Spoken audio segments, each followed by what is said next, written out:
Uttarakhand high court ने लगाई पंचायत चुनाव पर रोक। कोर्ट ने कहा, आरक्षण नियमों के तहत तय नहीं। आपको बता दें कि प्रदेश में पंचायत चुनाव के लिए अधिसूचना भी जारी कर दी गई थी। 10 और 15 जुलाई को होना था मतदान। बड़ा आदेश आज उत्तराखंड हाईकोर्ट का है, क्या कोर्ट ने कहा है और क्या तर्क आपकी ओर से दिए गए थे? आज हमारे द्वारा माननीय उच्च न्यायालय में रिट याचिका लगाई गई थी कि जो पंचायत चुनाव सरकार कर रही है, जो आरक्षण और रोटेशन कर रही है, वो बिना नियमों को अधिसूचित किए हुए कर रही है और उसको एक गवर्नमेंट ऑर्डर के आधार पर कर रही है। कोर्ट ने हमें सुनने के बाद पिछली डेट में ही पूछा था कि आपने रूल नोटिफाई किए नहीं किए, तो उसका कोई सरकार ने जवाब नहीं दिया। तो इस आधार पर कोर्ट ने उसको आखिरी तिथि तक के लिए अगली प्रक्रिया पर रोक लगा। क्या आधार माना है? आधार ही माना है कि जब एक्ट में ही लिखा हुआ है कि कोई भी प्रक्रिया की जाएगी पंचायत से संबंधित, तो वो रूल्स के आधार पर होगी। जब आपने रूल्स ही नहीं नोटिफाई किए हैं, बना दिए पर उसको नोटिफाई नहीं किया, तो उनका कोई इन्फोर्समेंट नहीं रह जाता है। और इसके अलावा भी तमाम चीज़ें कोर्ट ने कही हैं। सरकार ने क्या डिफेंस किया था अपना? सरकार का कहना था कि क्योंकि चुनाव नोटिफाई हो गए हैं, तो इसलिए अब इसमें कोई रिट पिटिशन पोषण ही नहीं है। इस बात को कोर्ट ने नहीं माना। कोर्ट ने कहा कि अगर आपने गलतियां की हैं।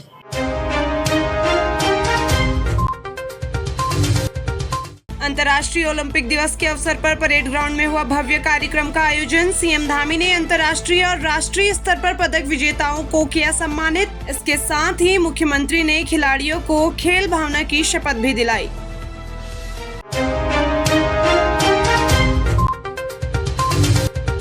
बद्रीनाथ हाईवे पर दर्दनाक हादसा। पातालगंगा में कार के ऊपर पत्थर गिरने से महिला की मौत। हादसे में पति और बेटी गंभीर रूप से घायल हो गए। बता दें कि यहां हाईवे पर मलबा आने से आवाजाही खतरनाक बनी हुई है।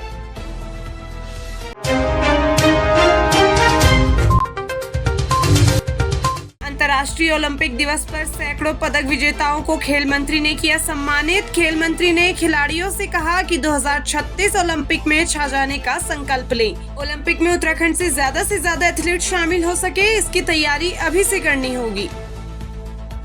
उत्तराखंड के समस्त खिलाड़ी गणों को, पूरे देश के खिलाड़ी गणों को, पूरे विश्व के खिलाड़ी गणों को जो है आज अंतर्राष्ट्रीय ओलंपिक दिवस पर बहुत शुभकामनाएं देती हूँ। निश्चित रूप से अपने इस देवभूमि में, जहाँ देवभूमि है, जहाँ सैन्य भूमि है, उसे खेल भूमि की ओर अग्रसर हम 38 नेशनल गेम के आयोजन के साथ में हम लोग कर चुके हैं। माननीय प्रधानमंत्री जी के आह्वान पर वो हो चुका है। लगातार वो क्रम बढ़ा है और आज पहली बार पूरे अब तक में राज्य बनने के बाद में पहली बार जो है वो अंतर्राष्ट्रीय ओलंपिक दिवस जो है विभाग सेलिब्रेट कर रहा है। निश्चित रूप से आज अंतर्राष्ट्रीय और राष्ट्रीय स्तर के हमारे जो खिलाड़ीगण हैं वो सम्मानित किए गए हैं और निश्चित रूप से आज पूरे प्रदेश भर में जो है ओलंपिक दिवस हर जिले में मनाया जा रहा है।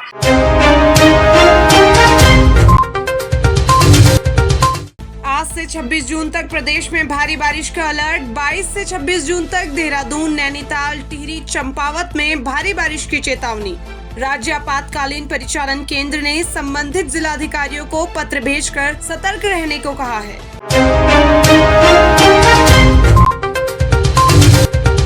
पौड़ी गढ़वाल के द्वारिखाल ब्लॉक में हलसी गांव में गुलदार ने महिला को बनाया निवाला। खेत में बकरियां चराने के लिए गई थी 34 वर्षीय लता देवी। घटना के बाद से ग्रामीणों में भारी आक्रोश।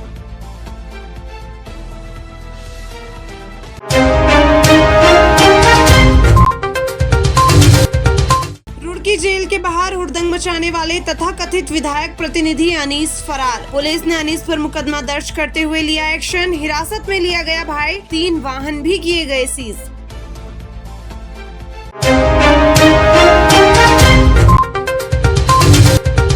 यूपीसीएल के हड़ताली जूनियर इंजीनियरों को हाईकोर्ट का नोटिस। देहरादून डीएम से भी हाईकोर्ट ने मांगा जवाब। बता दें कि यूपीसीएल के 3 निगमों के जूनियर इंजीनियर 5 जून से हड़ताल पर हैं।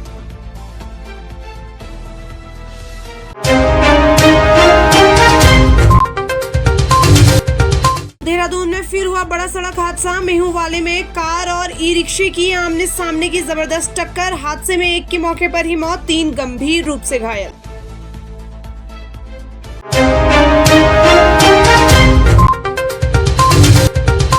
केदारनाथ धाम के लिए हेली सेवा का पहला चरण हुआ संपन्न। अब मानसून खत्म होने के बाद फिर से शुरू होगी हेली सेवा। धाम के लिए हेलीकॉप्टर सेवा संचालित करने वाली सभी 6 हेली कंपनियां रविवार को अपनी हेलीकॉप्टरों के साथ केदार घाटी से वापस लौट गई हैं।